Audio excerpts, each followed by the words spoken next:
Vamos a la palabra muy paulina, bendecir, eulogien, y bendición, eulogía. En el griego clásico, eulogien significa hablar bien de, alabar, celebrar. Esta palabra se utiliza para traducir el sentido de bendecir. La bendición en sentido bíblico no es un simple deseo de felicidad. Pablo mantiene este uso, se refiere a la bendición concedida por Dios a Abraham y a su descendencia, en contraposición a la maldición de la ley. Cristo se ha hecho maldición por nosotros para que por medio de él la bendición llegue a los paganos. Por su misión de apóstol, Pablo transmite la bendición de Cristo. La respuesta del ser humano se expresa con la aclamación: bendito, eulogetos, sea Dios. Según la costumbre judía, el nombre de Dios va seguido por la exclamación: bendito sea. En Romanos 9:5 parece que esta fórmula se aplica al mismo Cristo. Eulogien puede adquirir el sentido específico de pronunciar la bendición sobre el pan y la copa. 1 Corintios 10:16.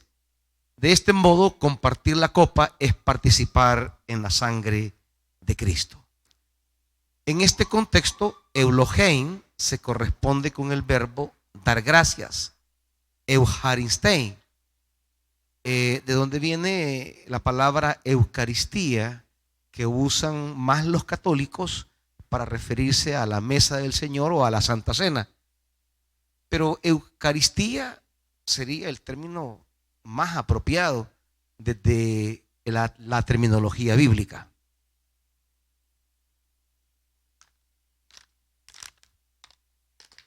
Bendecidos por Dios en Cristo, los cristianos están llamados a bendecir incluso a sus perseguidores. La colecta, que marca el vínculo entre las iglesias fundadas por Pablo en el mundo pagano y la iglesia de Jerusalén, recibe el nombre de bendición, ya que debe suscitar la glorificación de Dios por parte de sus beneficiarios. Claro, eso es lo que Pablo piensa, que los hermanos de Jerusalén van a recibir la colecta como una bendición. Lastimosamente no va a ser así. ¿Sigamos? Bueno, esta es una palabra tan paulina, carisma, ¿verdad? Del griego charisma o charisma, como ha sido vertida en esta transliteración.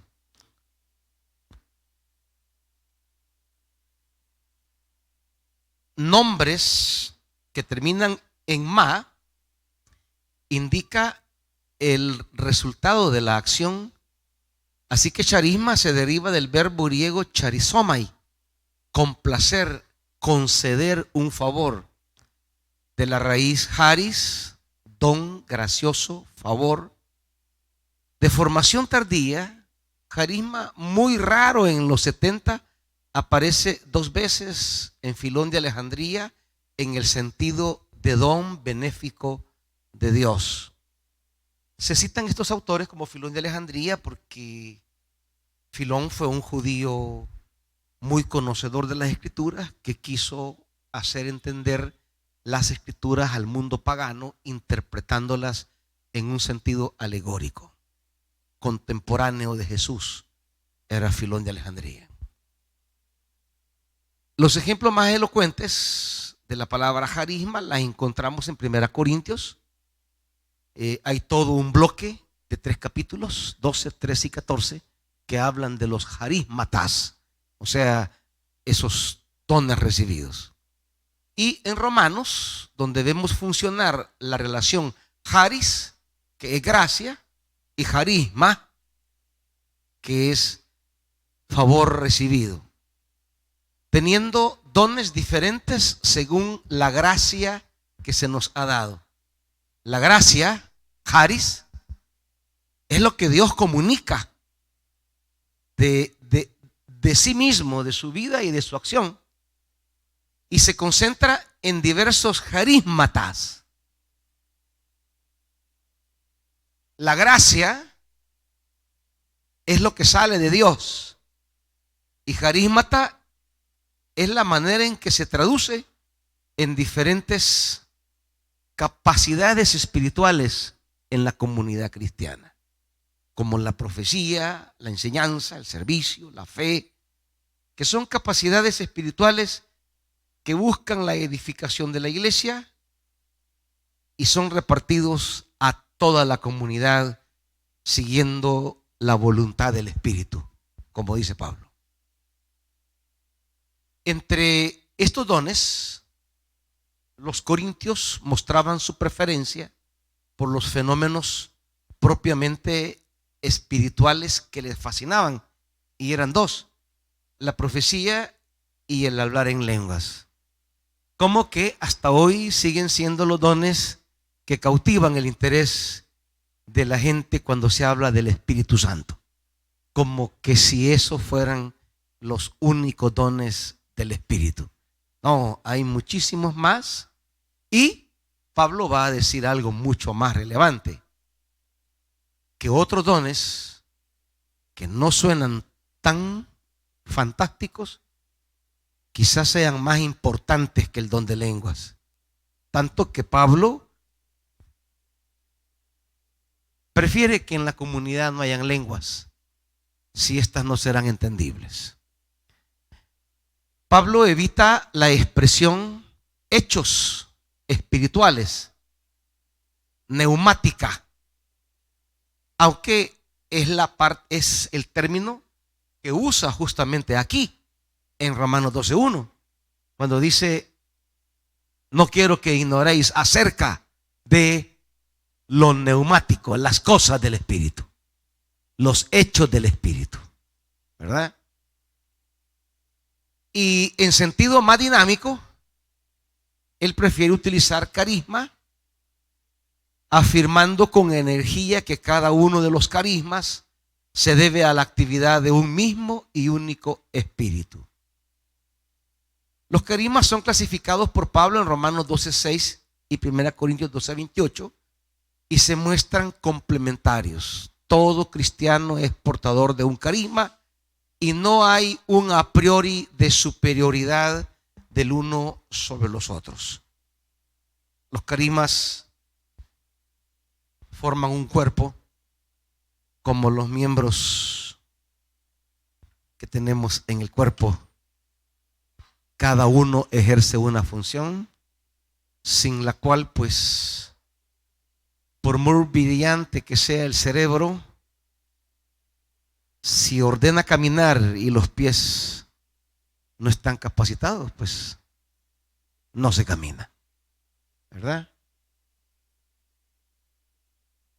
Sin embargo, no podrán destacarse los dones más humildes como signo de Cristo, que se humilló haciéndose servidor. Sea de ello lo que sea, el reconocimiento de cada uno por los demás como amado de Cristo es lo que funda el amor. Ese vínculo de amor en Cristo une a los miembros de la comunidad. Aspirad a los carismas más valiosos, pero aún os voy a mostrar un camino que los supera a todos. El carisma más importante, dirá Pablo en Corintios, es el amor, el ágape. Ese es el verdadero y más grande carisma del Espíritu. Dale.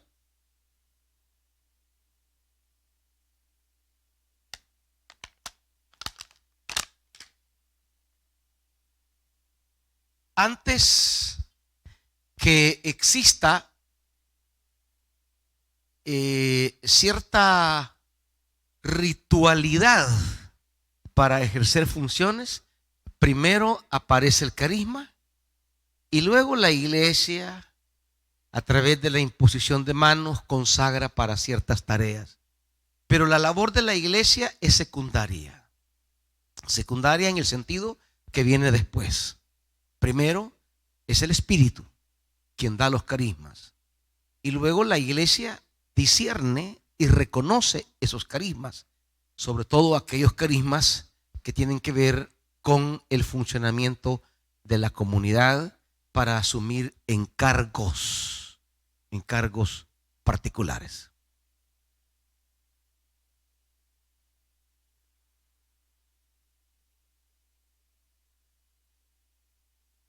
Bien, ubicamos esto. Carne. Aquí viene una palabra muy importante en la teología paulina y tiene alguna diversidad de ser comprendida. El término carne, sarx, de donde viene, por ejemplo, sarcófago, así le llamaban al principio porque miraban que depositaban un cuerpo en ese cajón y de repente después lo abrían al cierto tiempo y ya había desaparecido la carne, ¿verdad? Y entonces le pusieron sarcófago como la caja que come carne, porque faguein o fago significa comer, ¿verdad? Así que sarx 91 veces en el Corpus Paulino. Este término a veces es sinónimo de cuerpo como tal. Se refiere a la parte material nuestra. Así que al referirse al cuerpo, en los textos bíblicos que se hable de la carne como cuerpo, pues es el cuerpo, no tiene nada negativo. Es el no diferenciar las diferentes connotaciones o significados o sentidos que tenga una palabra en el Nuevo Testamento lleva a cometer el error de generalizar un uso en particular.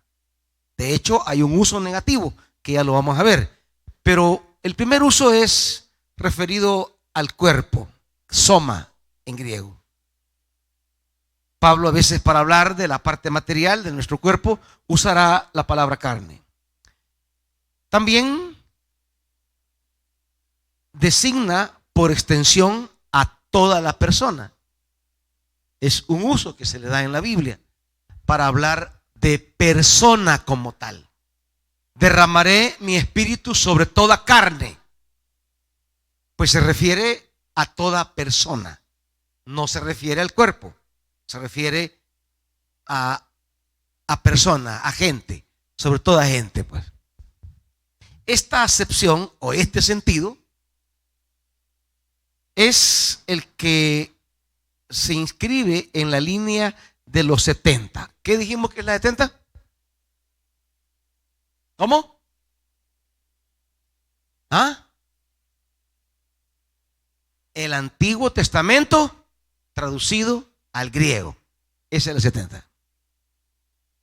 En el Antiguo Testamento, como en Pablo, la carne no es nunca un elemento del cuerpo humano, ni aun cuando habla de la resurrección en 1 Corintios 15:39, donde el uso plural podría evocar la carne en oposición a los músculos y a los huesos, según la perspectiva helenista.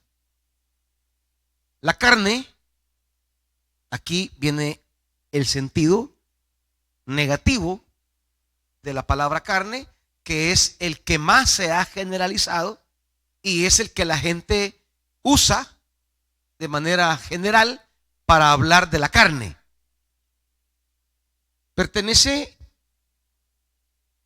el lugar donde se inscribe tanto la negatividad como la positividad. En efecto, la carne es débil y corruptible en la medida que se ve afectada por movimientos que la orientan en sentido contrario al Espíritu de Dios.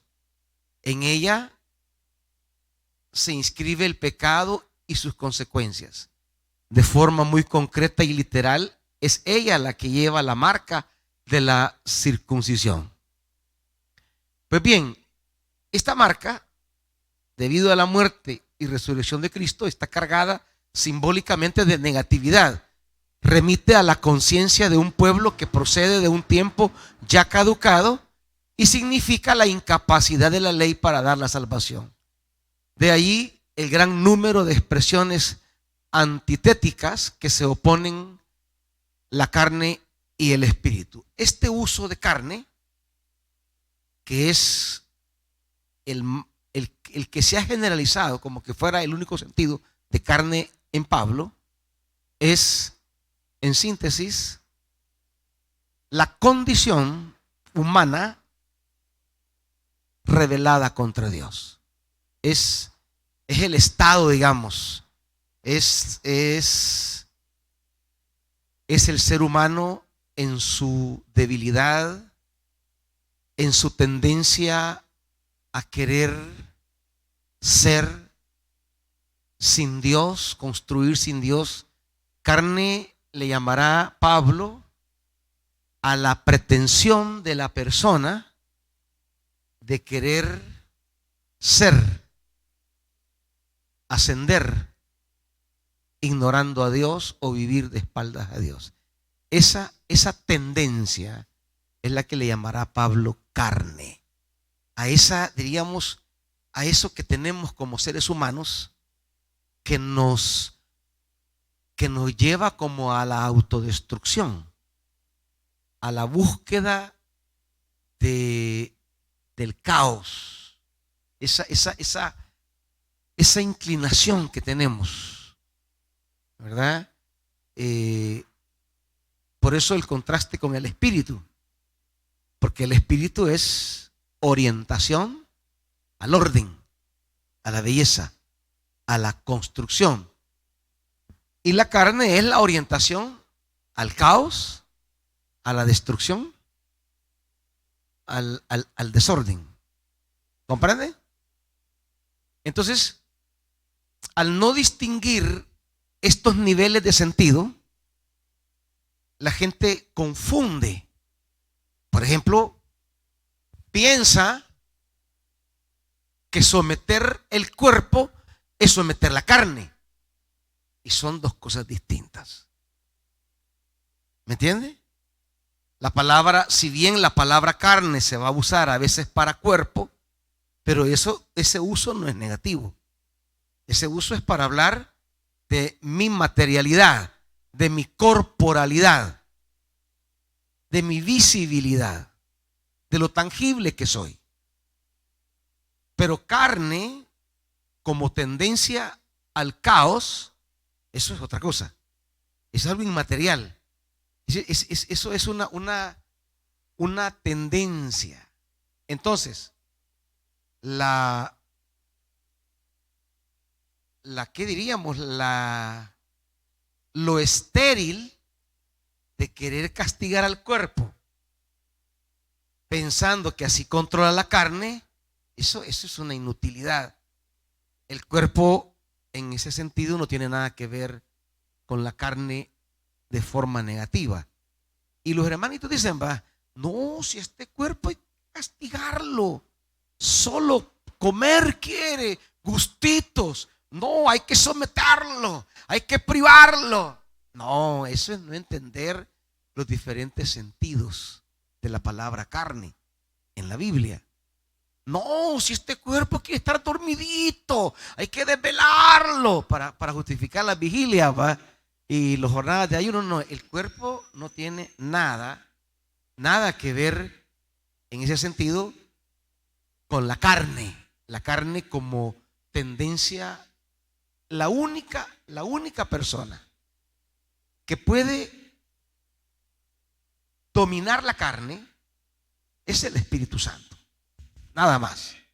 De allí nada. No hay ninguna disciplina que doblegue la carne. Ninguna.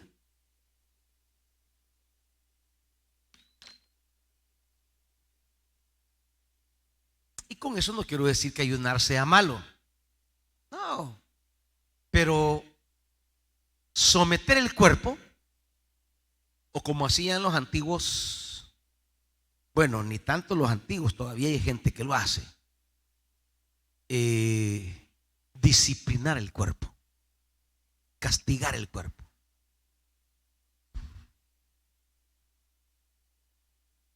Castigar el cuerpo, ¿verdad? el pecado no se resuelve castigando el cuerpo. Como en la Edad Media, que lo agarraban a riatazo, ¿va? Y ellos solos se golpeaban y se castigaban y se daban aquellas grandes penitencias. Castigar el cuerpo no es castigar el pecado. No tiene nada que ver. No está haciendo absolutamente nada. Así, usted puede aguantar hambre los días que quiera y su carne seguirá tan vivita porque no tiene nada que ver con el cuerpo. Así que las jornadas de ayuno y oración deben responder a otra dinámica, no a esta de creer que estamos sometiendo la carne. Más bien es un dedicarse, es un concentrarse en una búsqueda de Dios, y aún allí,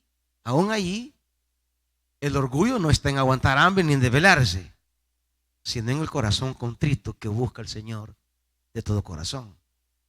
No tiene que ver, de modo que en una jornada de oración, tanto el que llega en ayuno o el que llega bien comido pueden perfectamente entrar en comunión con Dios si saben tener la actitud correcta delante de Dios. No es cosa que uno lleva ventaja sobre otro porque no se hartó. Eso no tiene nada que ver. Son movimientos espirituales. Y si a alguien abstenerse de alimentos le hace sentirse delante de Dios con un sentido de dependencia, de fragilidad, de pequeñez, pues que lo haga. Pero no crea que porque ha aguantado hambre estará más cerca de Dios que el que acaba de hartarse. No, nada que ver, ¿verdad? Aquí donde la iglesia confunde los sentidos de una palabra que tiene diversos significados en la Biblia, y no entender los diversos niveles lleva a tener una idea global y única de una palabra.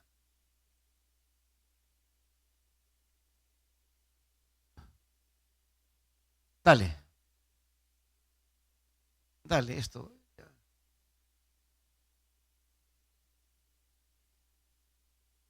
Bien, aquí las consecuencias de esta ambivalencia es lo que les acabo de hablar. La ambivalencia de cómo la palabra carne tiene diferentes sentidos se describen mediante dos expresiones cuyos límites no siempre resultan claros: la vida según la carne y la vida en la carne. Aquí están muy claros los dos sentidos básicos. Estas dos expresiones, tanto la que lleva el sello de la negatividad, o sea, la que se compromete por un camino opuesto al del espíritu, como la existencia corporal e histórica llamada a dejar que se manifieste la fuerza del resucitado, que es espíritu y vida. Vivir según la carne es vivir de acuerdo a los designios contrarios al espíritu.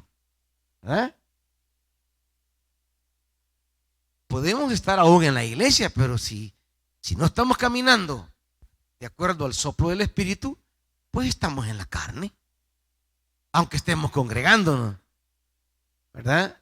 Esto no es cosa de ir o no ir a la iglesia, es cosa de cómo caminamos. Y la expresión la vida en la carne pues es referida a nuestra existencia, nuestra corporalidad, nuestro lugar en la historia, nuestra identidad, ¿verdad? Dale, esto es bien. Ahora llegamos a esa palabrita que será tan problemática para el apóstol Pablo en sus primeras cartas, el tema de la circuncisión. Será un tema de Gálatas, tema de Filipenses, tema aún en Romanos, no en Primera Corintios, no en Segunda Corintios. tampoco Primera Tesalonicenses, pero que fue parte de algunos contextos misioneros de Pablo. La circuncisión, la peritome. Peritemnei, circuncidar, es el acto ritual que consiste en cortar el prepucio, la parte que envuelve el glande del órgano masculino, y puede designar por extensión a los circuncisos. ¿Quiénes son los circuncisos? Pues los que se han realizado o en quienes se realizó esa operación. En la práctica judía eran los 8 días de nacido. Así como su opuesto, acrovistía, que es prepucio, designa por extensión a los incircuncisos. La circuncisión es una costumbre de los pueblos semitas. No crean que es algo exclusivamente de los judíos. Los pueblos semitas practicaban, influenciados por culturas más antiguas como la judía, practicaban la circuncisión por cosas de sanidad. Un órgano masculino circuncidado desarrolla mucho más limpieza que un órgano masculino no circuncidado. Así que la circuncisión era en muchos pueblos del Antiguo Oriente una práctica sanitaria. Cuando Abraham la adopta por indicación divina, ese acto que ya se practicaba por razones sanitarias en el mundo antiguo llega a convertirse en un acto religioso, ya no sanitario, religioso, de identidad religiosa. En las antiguas culturas podían practicarlo o no podían practicarlo. Era un acto libre. Quienes por sanidad querían hacerlo, lo hacían, pero para los hebreos, para los israelitas, llegará a ser un acto de identidad en su relación con Dios. Ordenada por Dios, aquí está lo que les acabo de decir. Estar o no estar circuncidado es sinónimo de pertenecer o de estar excluido del pueblo de Dios. Eso es en el sentido muy, muy judío. Entonces, ¿por qué los hermanos de Jerusalén, ya creyentes en Cristo, le exigen a los gentiles circuncidarse? Es porque la iglesia de Jerusalén es de judíos. Y para ellos, en su teología judía, no hay manera de pertenecer al pueblo de Dios si no se está circuncidado. Claro, y el argumento más grande es Cristo se circuncidó. Y en esto tenemos que recordar algo con esto de que Jesús sea, como dice aquel libro, ¿cómo se llama el libro? Siguiendo las huellas de Jesús, ¿o cómo es? ¿O qué hubiera hecho Jesús en mi lugar? Jesús no puede ser ejemplo de todas las cosas para nosotros. Esa idea que se ha generado de que el ejemplo en todo es Jesús, pues realmente no lo es. Él no es ejemplo para nosotros en asuntos étnicos. ¿Me comprenden eso? Él es ejemplo en cuanto a su manera de entender el amor de Dios, el propósito de Dios, pero a nivel étnico, él pudo circuncidarse al 8º día, y eso no significa que nosotros tenemos que circuncidarnos al 8º día. ¿Me entiende? Pablo, ese es el gran punto de pleito con Pablo. Jesús habló arameo y no quiere decir que tengo que hablar arameo.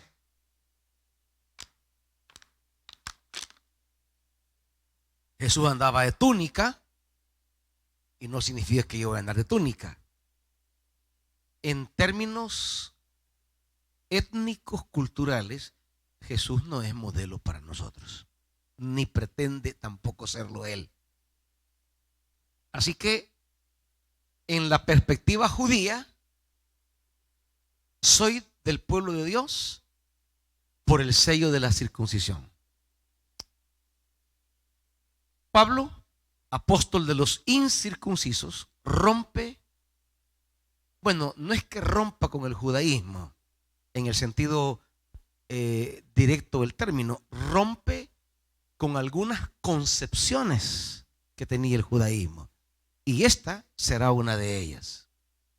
En cuanto seguidores de Cristo, lo mismo es estar circuncidados que no estarlo. Lo que vale es la fe que actúa por medio del amor. Lo hemos leído ya en Gálatas 5:6, en Corintios 7, Colosenses 3. La circuncisión se ha hecho inútil. Por la fe, los judíos y los paganos tienen ahora un mismo acceso a Dios. Para Pablo, el sello que pertenecemos al pueblo de Dios no es la circuncisión, es el haber recibido al Espíritu Santo. Digamos, el Espíritu en nosotros es la circuncisión espiritual, y esa es la que cuenta. Ese es el gran argumento de Pablo cuando escribe los Gálatas. Bueno, ¿y ustedes que no recibieron el Espíritu, pues? ¿Y lo recibieron por la fe o por las obras de la ley? ¿Qué quiere decirles Pablo? Ustedes ya tienen la marca, la señal, las arras, el sello. O sea, si quieren una marca, ya la tienen. ¿Y qué fue cuál fue esa marca? El Espíritu Santo. Entonces, para Pablo, diríamos, la nueva circuncisión es recibir el Espíritu Santo. Y entonces, por eso es que en Hechos de los Apóstoles, cuando se recibe el Espíritu Santo, se repiten los mismos fenómenos de Pentecostés. Ahora, por ejemplo, los pentecostales, cuando interpretan estos textos, los han interpretado en el enfoque equivocado. Porque lo que el texto quiere decir, cuando los judíos de Jerusalén, cuando los samaritanos, cuando en la casa de Cornelio y en Éfeso, en Hechos 19, en esos 4 momentos que se recibe el Espíritu Santo y hay una manifestación, ¿cuál es? ¿Cuál es? ¿Qué sucedía cuando recibían el Espíritu Santo? En esos 4 momentos hablaban en lenguas. Ahora, ¿por qué el escritor narra que 4 veces se da el mismo fenómeno en diferentes contextos? Porque este es el asunto. El primer contexto es de judíos.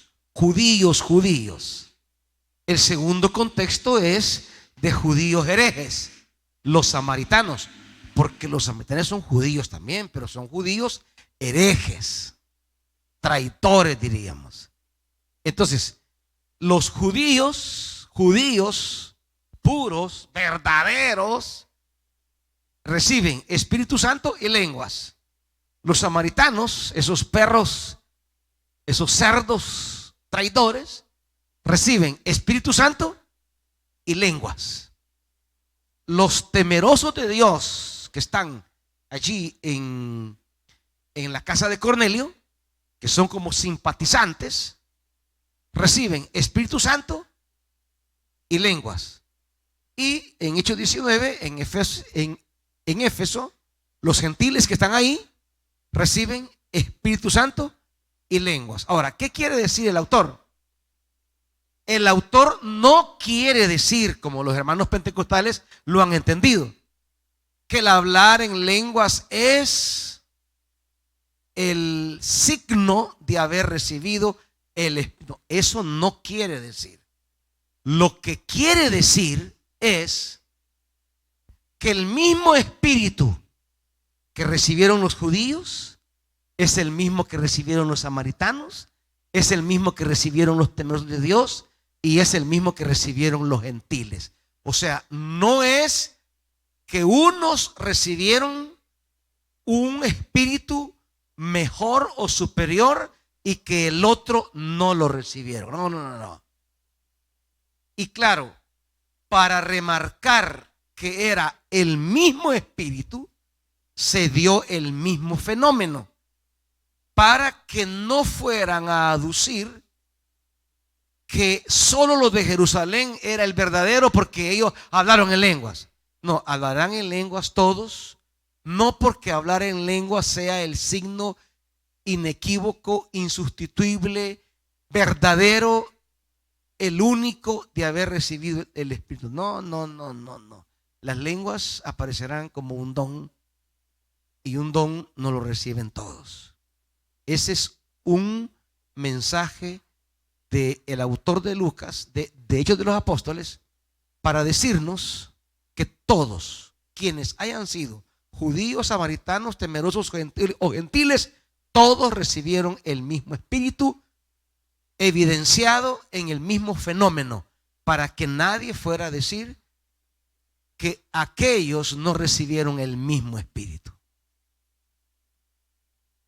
Así que es el espíritu, la nueva circuncisión. Quien recibe el espíritu es de Cristo y por tanto es del pueblo de Dios.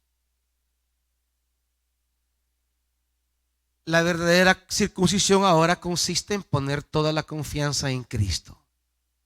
Va en ello la autenticidad de la fe cristiana, que no cede a la tentación de hacerse circuncidar, en vez de ofrecer una ventaja, como parecen afirmar los cristianos judaizantes, o aquí más bien es judaizantes cristianos,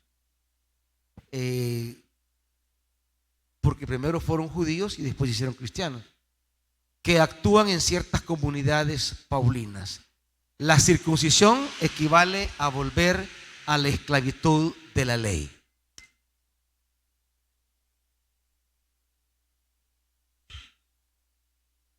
Quiero leer este pasaje de Romanos 2, que nos puede ser muy útiles. Romanos 2.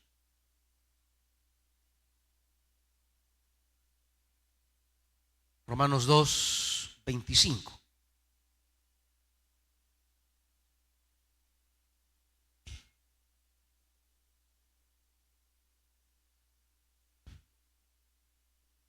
Mire, interesante esta reflexión del apóstol Pablo. Romanos 2, 25. Ciertamente la circuncisión es útil si cumples la ley, pero si eres un transgresor de la ley, tu circuncisión se vuelve incircuncisión. En cambio, si el incircunciso guarda las prescripciones de la ley, no se tendrá su incircuncisión como circuncisión. Esto es algo que quiero traer a colación a la pregunta que hoy tenemos que hacernos sobre todas las cosas que nosotros construimos como signo de la salvación o cómo me salvo.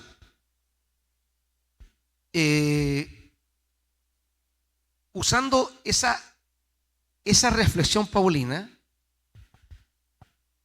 ustedes no han oído a los evangélicos decir: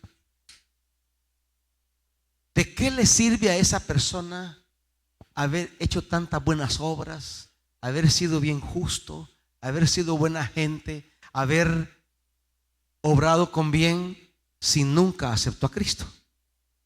Así que por más que haya hecho bien, se vaya al infierno.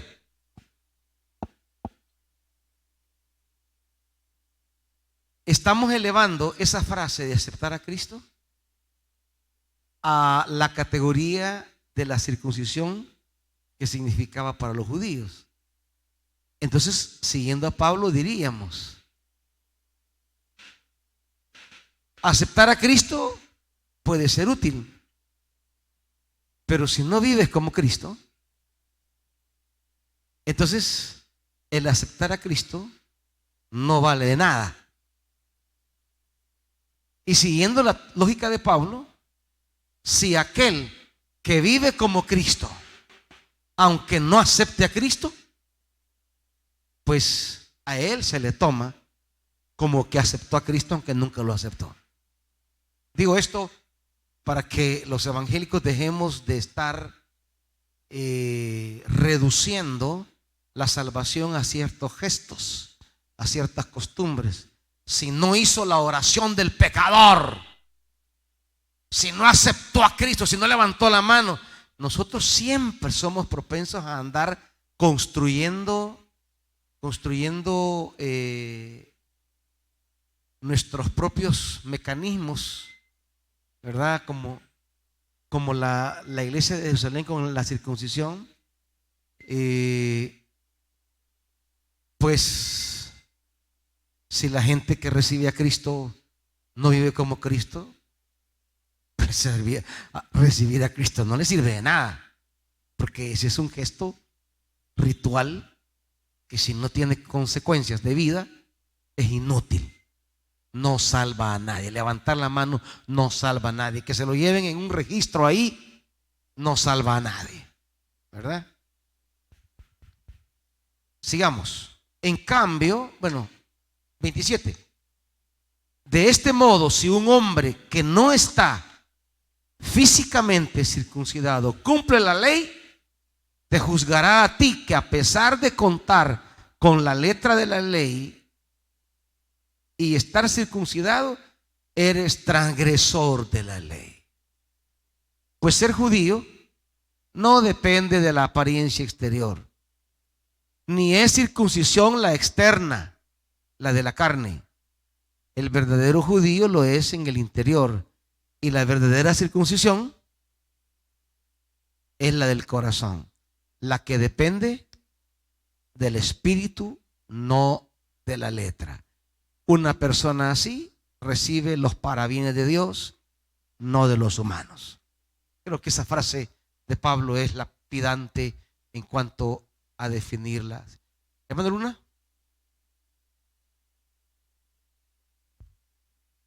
Una parte de la Biblia que nos explica lo que usted acaba de decir acerca de, digamos, en este caso, un buen cristiano. Sería el buen samaritano, siervo. Claro, por supuesto. Por supuesto. Que no siendo diferente a los judíos, ¿verdad? Él era samaritano, pero hizo lo correcto delante de los ojos de Dios. Exactamente. Ese es el punto aquí. Ese es el tema de Pablo. Amén. Sigue siendo igual que el de Jesús. No tiene que ver con afiliaciones religiosas ni étnicas. Es tiempo ya que nos quitemos de la mente que la salvación está en algunas iglesias. Eso ya es tiempo, parte de la madurez teológica que debemos tener y espiritual, es quitarnos ya de la cabeza a los evangélicos que la salvación está con nosotros. Digamos, el hecho de que aquí o en las iglesias hayan líderes de ministerios, pero si no demuestran el amor hacia el prójimo, a sus subordinados, igual considero yo de que no están haciendo lo que el Padre dice. Claro. Demostrar el amor por el prójimo. Sí. Y enseñándole a los demás cómo se debe servir a un pueblo. Sí, así es. Parte de la madurez ya que debemos tener es olvidarnos de la pretensión que la salvación la tenemos nosotros.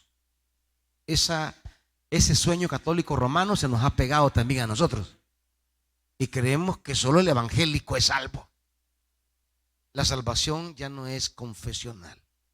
Bueno, nunca ha sido confesional.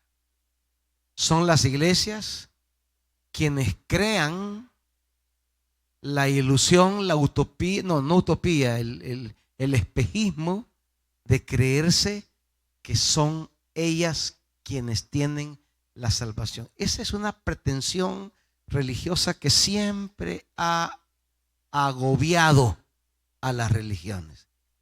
Por eso el conflicto entre las religiones, porque cada una afirma ser la verdadera. Y resulta que ninguna religión es verdadera, ninguna. Ni el cristianismo. La verdad no es una religión, es una persona. Lo dice el Evangelio. Y estar en la verdad es vivir como esa persona. ¿Entienden? Y esa persona no perteneció a ninguna religión. Bueno, perteneció a la judía porque Jesús era judío, pero él jamás habló que el judaísmo era la salvación, sino vivir la vida que Dios quería que se viviera. Por eso, sus grandes conflictos fueron con la religión establecida. El enemigo de Jesús no fue Roma, no fueron las naciones, no fueron los gentiles. El enemigo de Jesús fue su religión, quien al final pidió su muerte, su propia religión. Entonces,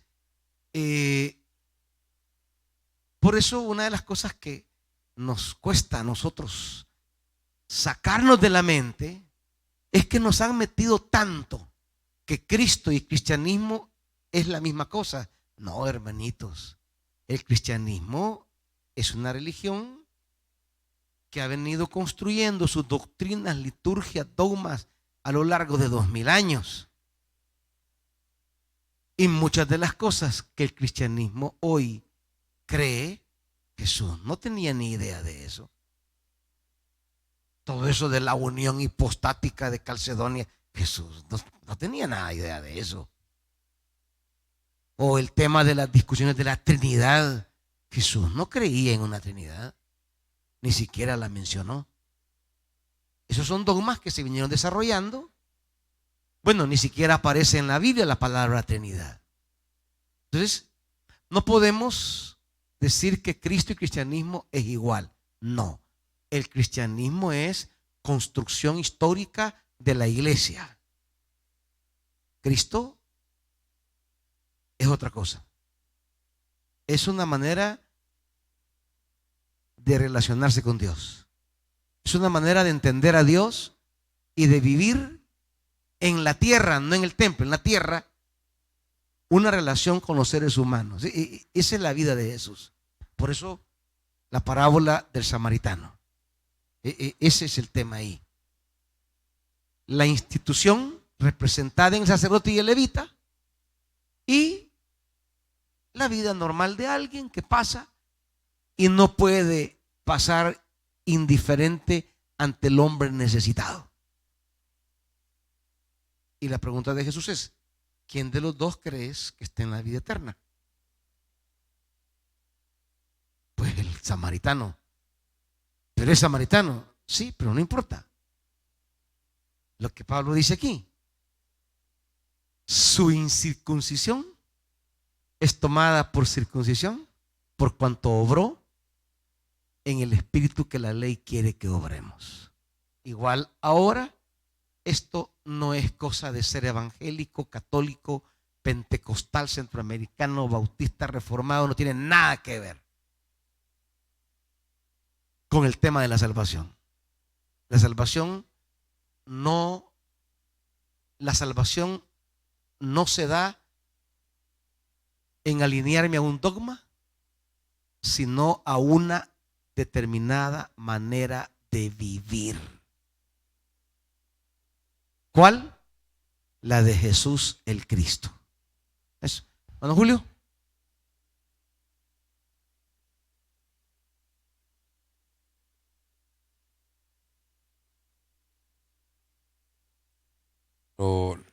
yo lo veo que está relacionado en Tercera de Juan, cuando pone, por ejemplo, a Gallo, ¿verdad? Y le habla, Juan habla de Gallo, de la manera como él se comporta, de la manera como él vive, la fidelidad que él tiene, el amor que tiene para los hermanos, y así lo va relacionando. Una manera de vivir en la cual está Diótrefe, que se opone a esa manera de vivir. Correcto. Pero aquí lo que me llama la atención que dice la verdad, la menciona como en 3 veces. Entonces, la verdad es el Evangelio. Eh, la verdad es la práctica de Jesús, lo que Él Exacto. hizo. Exacto. El amor, o sea, alguien que dice la verdad es el que ama, alguien que ama es fiel, alguien que ama busca la santidad, por decirlo así. Ujú, ujú. Y luego lo relacionamos con los mandamientos, ¿verdad? Amar a Dios y a tu prójimo como a ti mismo. Exactamente, exactamente. Solamente eso, ¿cierto? Exactamente. La verdad es que, mire, la verdad en el mundo hebreo y en el mundo griego son dos cosas distintas. Y el problema es que cuando el evangelio se expande al mundo grecorromano, la idea de la verdad va perdiendo su sabor hebreo y va absorbiendo el sabor griego. La verdad para el hebreo no es un concepto, es una cualidad. Ya es una cualidad de algo. En el caso de Dios, Dios es verdadero porque tiene la cualidad de ser confiable. Ser verdadero es ser digno de confianza. Usted puede pararse sobre aquello porque es verdadero, no lo va a defraudar. Eso es una cualidad. Entonces, en el mundo griego, la verdad es un concepto, una declaración. Por eso la verdad en el mundo griego es la verdad lógica. Y la verdad lógica es un pensamiento ausente de contradicciones. Cuando el cristianismo llega al mundo grecorromano, para ellos la verdad es tratar de articular correctamente la fe,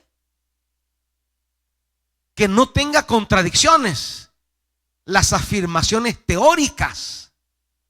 Y entonces ahí empiezan a discutir por una vastedad de cosas hasta querer encontrar la formulación que represente a la perfección el ser de Dios.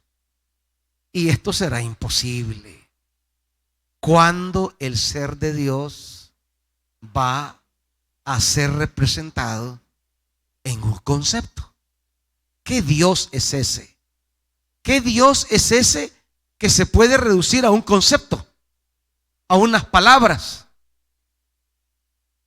Esa es la arrogancia del espíritu griego que se injertó en la vida de la iglesia, de querer definir sin contradicciones la esencia de Dios. Y ahí nos perdimos, porque hicimos de la verdad una abstracción. Y la militancia en la iglesia se convirtió ya no en una manera de vivir, sino en un adherirse a un concepto, ¿verdad? Yo me uno, me afilio a esta manera de pensar, ya soy cristiano, aunque eso no implique ninguna obra de Dios en nuestra vida. Y hasta el día de hoy, eso nos está afectando, porque la verdad sigue siendo un asunto de conceptos y razonamientos y no una cualidad de vida. ¿Comprenden esto, Brian?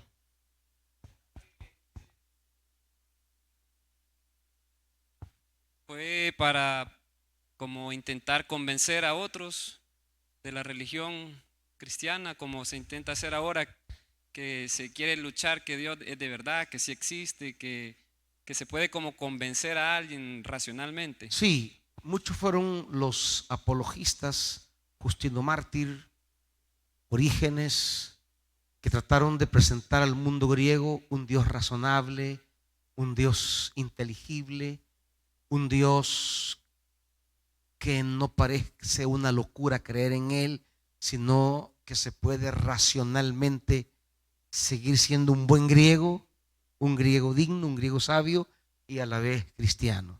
Pero el problema es que en ese esfuerzo se perdieron las cualidades o las notas características de los grandes conceptos bíblicos de su adherencia hebrea, su sentido hebreo.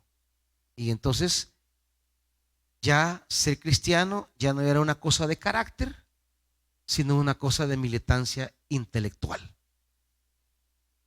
¿Verdad? No es que la teología sea irrelevante, pero la teología nunca debe cambiar el sentido de lo que es ser seguidor de Jesucristo en esencia. No es un asunto de ideas, es un asunto de vida. ¿Verdad? Dale, eso ya lo dijimos varias veces.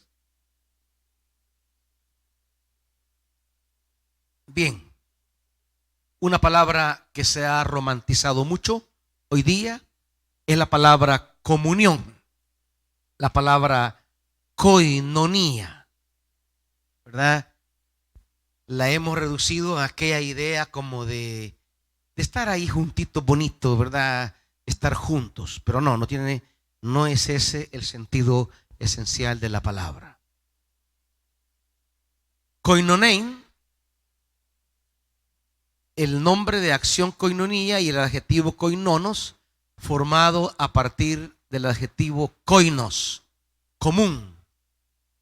Se utiliza ampliamente desde la época clásica para designar toda acción de hacer o de tener algo en común, tomar parte en, asociarse con. Koinonía era fundamentalmente en la vida de Grecia una palabra política.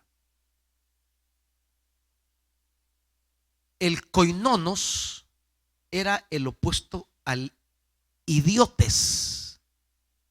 El koinonos o la koinonía es tomar parte, es participar con otros, tener una preocupación por los demás.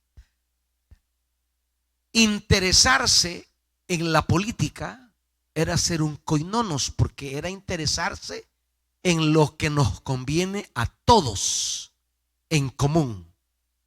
El idiotes, o sea, el idiota, que es una palabra que no significa lo que significa hoy. Este es un ejemplo de cómo las palabras van cambiando su significado.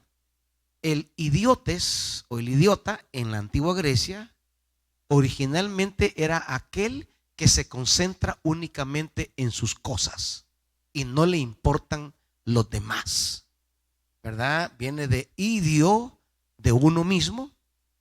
Entonces el idiote es alguien que no quiere meterse con nadie, aquel que no quiere trabajar en nada, aquel que no quiere cooperar con nadie, aquel que solo se interesa a él y ya que vean cómo hacen. Entonces esa no era una palabra negativa ni ofensiva, simplemente era alguien ensimismado, ¿verdad? Alguien que solamente es que se aísla, que no quiere ver con nada. No es una palabra negativa, ofensiva, como lo es ahora, ¿verdad? La palabra fue adquiriendo poco a poco ese significado negativo que tiene hasta hoy de ser un idiota. Pero eso no tiene nada que ver en los orígenes. Koinonos es el opuesto al idiote. El que no le interesa resolver cosas para la comunidad. Hay que ver a cada quien cómo sale. Yo me preocupo de lo mío. El término se encuentra en la versión de los 70 en el libro de sabiduría, donde aparece la idea de que una participación o no participación. Aquí está la clave. Koinonía es participar, es comprometerse, es tener una responsabilidad. Sigamos. En el Nuevo Testamento, si exceptuamos el empleo difícil y muy conocido de Hechos 2:42, respecto a la comunión fraterna, el término y sus compuestos forman dos grupos bien tipificados de empleo: los empleos de Pablo y los empleos de Juan. Los empleos paulinos son numerosos. La traducción corriente de la palabra comunión de, comunión en, es una copia de la construcción griega, pero traduce mal el valor de la acción expresada por esta palabra. Pablo suele preferir una construcción más activa: comunión para, tomar parte en. O sea, comunión es militar, es tener militancia en algo. No es lo que queremos nosotros para estar ahí, ay, en comunión, hermanito. No, no, no, no. No es esa idea pasiva romántica de estarnos riendo, de mover la jeta. No, no, no, no. Es asumir una responsabilidad. Por ejemplo, ya vamos a leer el listado de todas las cosas que vamos a tener que reunir para llevarle los paquetes a la familia Ruiz. ¿Qué es tener comunión? Es participar, comprometerme, ¿verdad? En mandar esos 3 paquetes que nos va a tocar mandar cada mes. Ya el 20 tiene que, ¿qué fecha es hoy? 8, ya estamos a 12 días para reunirlo. Ya les voy a leer en el grupo de los ministerios. ¿Qué es tener comunión? Tener comunión es comprometerme, no pasar. Vaya, si usamos la parábola que mencionaba el hermano Luna, el sacerdote y el levita no tuvieron comunión, no eran coinonos, no tenían coinonía. ¿Quién tuvo coinonía? El samaritano. No porque dijo, ay, pobrecito, que Dios lo bendiga a Dios. No, no, no. Sino porque se implicó en la situación. Se metió en la necesidad. Tomó de lo suyo y lo hizo parte de la necesidad de otro. Eso es coinonía. Tener participación activa, comprometida, responsable en una situación de otros. Eso. Entonces, coinonía no es que vamos a estar aquí, ay, sí, chulo, ay, qué linda hermana, qué bello su cabello, ay, sí, igual linda. No, no, no, nada de eso va. Es cuál es su necesidad. Nos implicamos en eso, aunque nos compliquemos. ¿Pastor Brian?